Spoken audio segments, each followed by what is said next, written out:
What's up guys, it's Jay, MorninAfterKill, and what you're about to see is footage released by 2K Games for the brand new Borderlands game coming out September 2014 called Borderlands the Presequel, which takes place between Borderlands 1 and Borderlands 2, and they did a little bit of a walkthrough using Athena, Wilhelm, and you also see a first glimpse of Claptrap as a playable character. And I do want to apologize to you guys because I probably would have had this video up probably yesterday or the day before, but my email got eaten up from 2K, and I wanted to make sure that I contacted them before I post this up because I didn't want to, I didn't want to step on 2K's toes, and I also wanted to make sure that my channel was in the clear from any type of copyright for posting this, and I do want to thank them for giving me this footage and allowing to show you guys some brand new Borderlands Presequel gameplay, and later on this week, we will be taking some things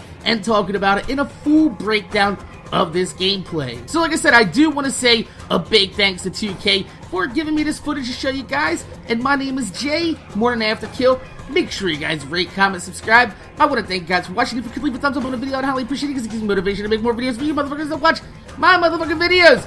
Borderlands, the Presequel, first look of the gameplay.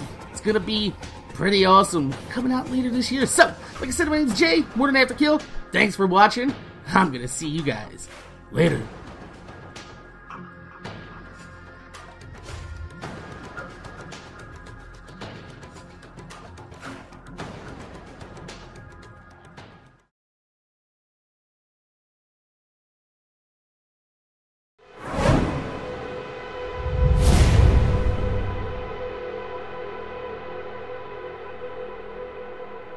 Hey everyone, my name is James. I'm a producer with Gearbox Software. Hey, my name's Joel. I'm from 2K Australia. In case people haven't seen the news lately, 2K Australia and Gearbox Software are collaborating on an all-new Borderlands title called Borderlands the Presequel. Now, this is a full new standalone Borderlands title which is coming to Xbox 360, PlayStation 3, and Windows PC in the fall of this year. And we're here to give a run-through of the demo that we prepared for PAX East earlier this year. So why don't we get stuck into it? Yeah, alright, so right now we're looking at Athena, who is one of the new playable characters. She's a sort of a famous NPC from Borderlands 1 DLC, the General Knox DLC.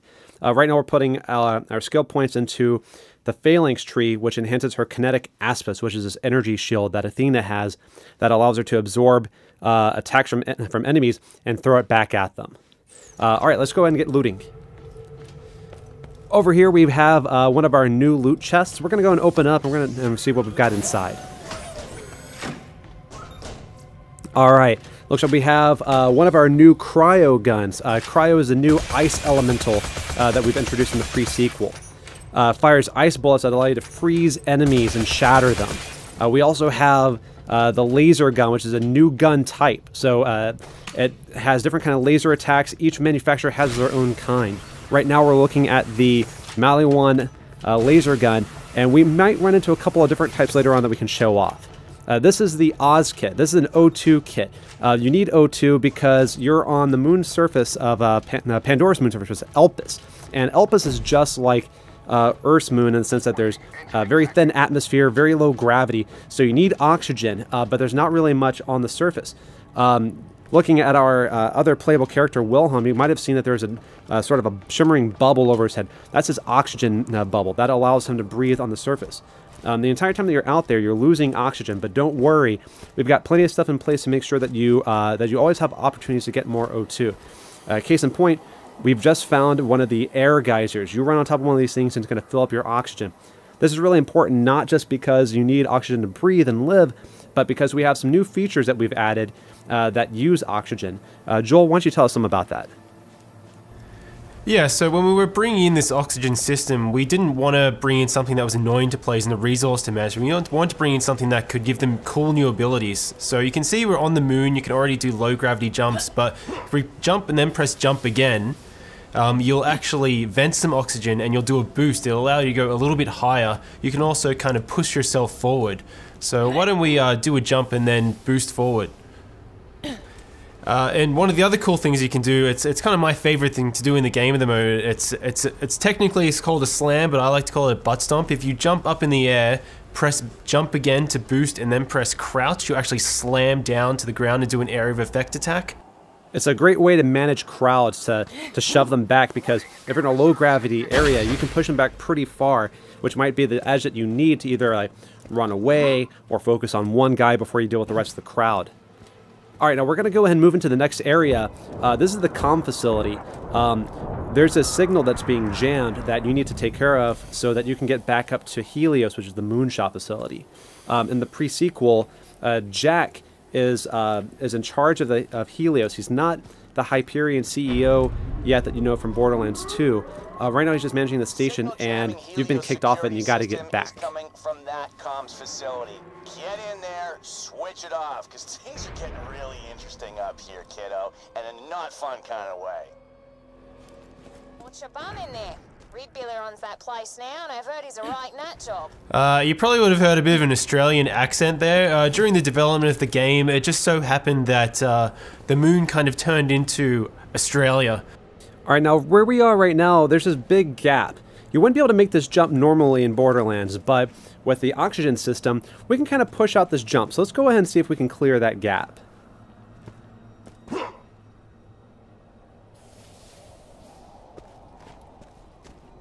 All right, Athena, you're up. Get plenty of O2 so you can make this jump. This is my favorite part of the demo because I like to push our demo drivers to boost as late as possible. Whoa. Just like that. I like to see them sweat. So why don't we keep moving? You'll notice when we boost that oxygen meter is draining. And you can see in the horizon there's actually a beam shooting up to the sky and a HUD marker, and that's an oxygen generator. We can activate that in a sec, but this is Borderlands, so, you know, you always loot. And yeah, low gravity, no atmosphere. But when you actually activate the oxygen generator, now there is atmosphere. So when we open up this other lootable, you'll see that it behaves differently. We want to make sure that the that this whole system felt organic, that it felt real, that it didn't just feel like it was tacked on.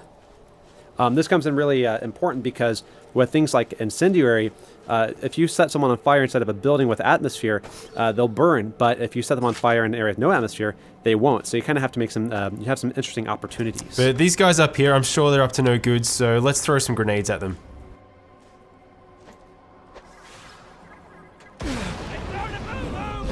Whoa. So in low gravity, you get blown up by a grenade, you go flying into orbit. Very awesome.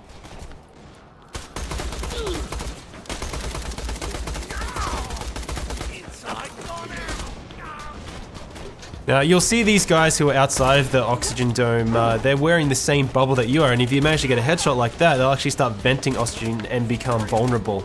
And this really brings tactics into play for the player. So you can come into a space, and if you have a really kick-ass incendiary weapon, you can choose to turn on the oxygen, or you can try and take out their bubbles that way.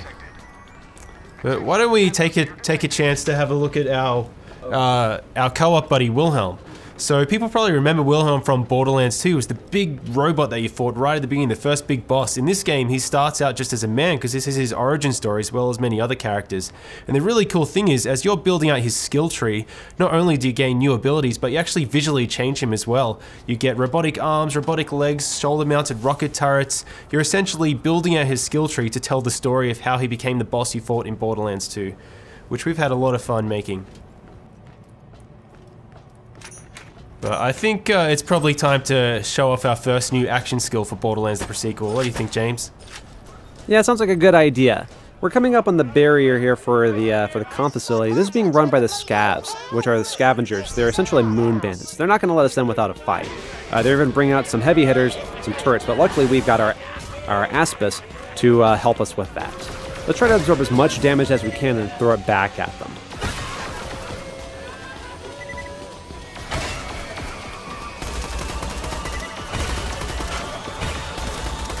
So you can see that the shield is slowly spinning up.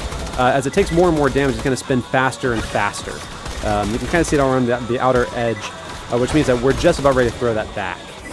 Awesome. Let's go ahead and take care of this other laser and then get inside. Now, because we never get tired of blowing people off the side of the moon, let's throw some more grenades. We like to do these demos live, but because this is a co-op game, we can always rely on our buddies. That's right. Always better to play with friends. Alright, now let's go ahead and show off the Cryo Gun. We showed it a little bit earlier, but didn't really get to see it in action. Let's go ahead and freeze some enemies. So we've actually built this procedural system so you can freeze any enemy like that, and once you get their health down to a certain threshold, you can shatter them. It's not an instant win button because you do need to get their health down low, but when you manage to do it, it's really satisfying, and it's different every single time. Now we're going to go and divide and conquer so we can wipe out these scavs a little bit faster, and then we're going to try to meet back up in a little bit. Athena, freeze this guy and try to stomp him.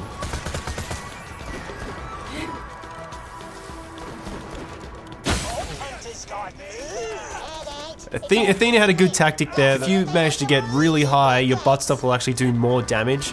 So if you freeze someone, you can butt stomp down and shatter them from above. Now, you can do more than just freezing them while they're on the ground. We've got some jet fighter, some sort of jetpack enemies. Let's try to freeze them while they're in the air.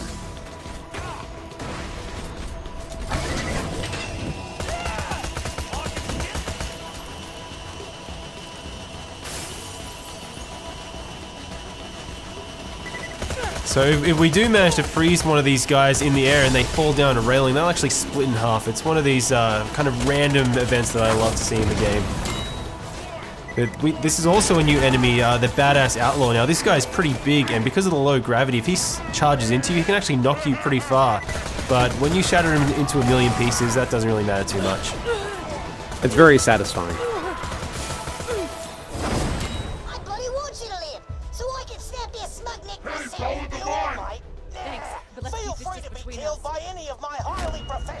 Now, we did get a new skill point while we were out there, so let's go ahead and allocate that. We're going to put it into the ultimate skill in this tree, which is Wrath of the Goddess. This will allow Athena's shield to bounce around multiple enemies inside of a sort of like a close circle. This is a great way to manage crowds. Oh, Wilhelm, it looks like he got something. What is that? So that's the DAR laser. That's kind of like a bolt laser. Athena, you picked up the Molly-1 beam laser before, and as James said earlier, you have multiple manufacturers, you have the procedural weapon system, so players can expect to see a whole variety of different types of lasers when they play the game. To the right here, you'll see one of the new rideable vehicles in Borderlands the Presequel, the Stingray. We're not going to need it in this mission, so we're going to keep moving forward. But keep an eye out, because we might have something more about that in some later news.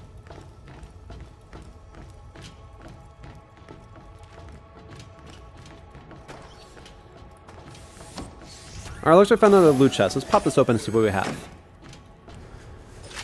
Let's see if we have a new Oz kit over to the right here. So what does this Oz kit do? Let's see. So it looks like it increases your oxygen meter. It allows you to create an oxygen bubble, which comes in really handy when doing a slam. So let's go ahead and give that to Wilhelm and see if we can do some damage with it.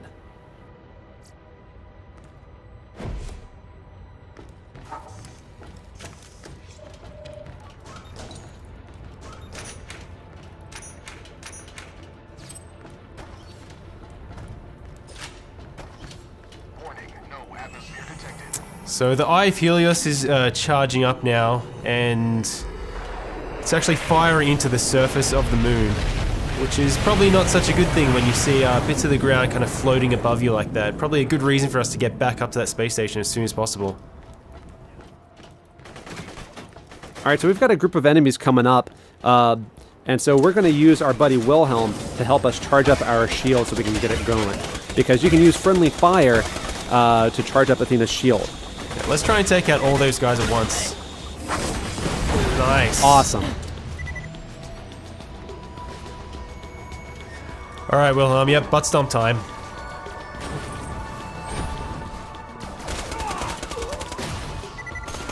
And you see that bubble, you can run inside that to recharge your oxygen. As we mentioned earlier, you can also use the option to set enemies on fire when you're out in this sort of area. So maybe we get a chance to use that, maybe we don't. Yeah, it is a really good combo if you get that oxygen bubble with the fire to burn enemies, but I really love getting the cryo one as well, so if you jump down from high enough, butt stomp and shatter and freeze a guy all in one go.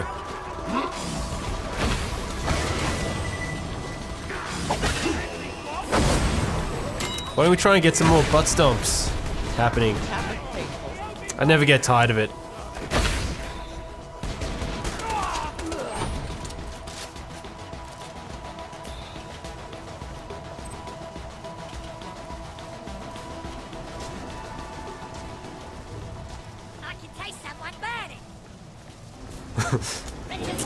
So we've got some little scabs and a little outlaw here. This is a really good opportunity to try and charge that shield right up, so absorb some more damage. It's fully spinning now, so just move back a little bit, Athena, and fire it off.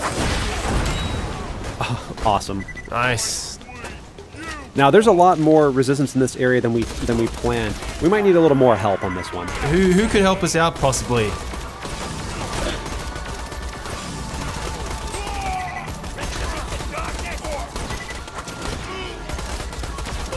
Uh-oh. Alright, we really need some help now. We need some help.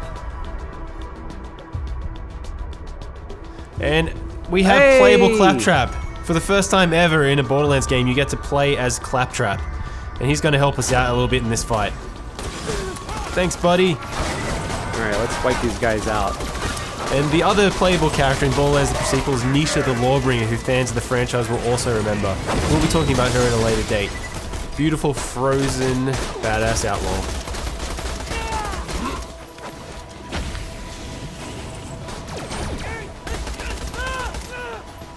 So yeah, we should probably head in here and try and disable that signal so we can get up to the space station.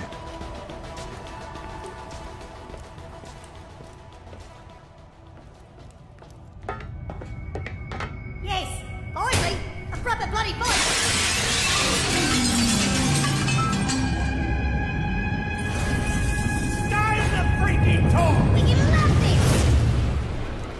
Alright, you better get him, Athena. Getting close.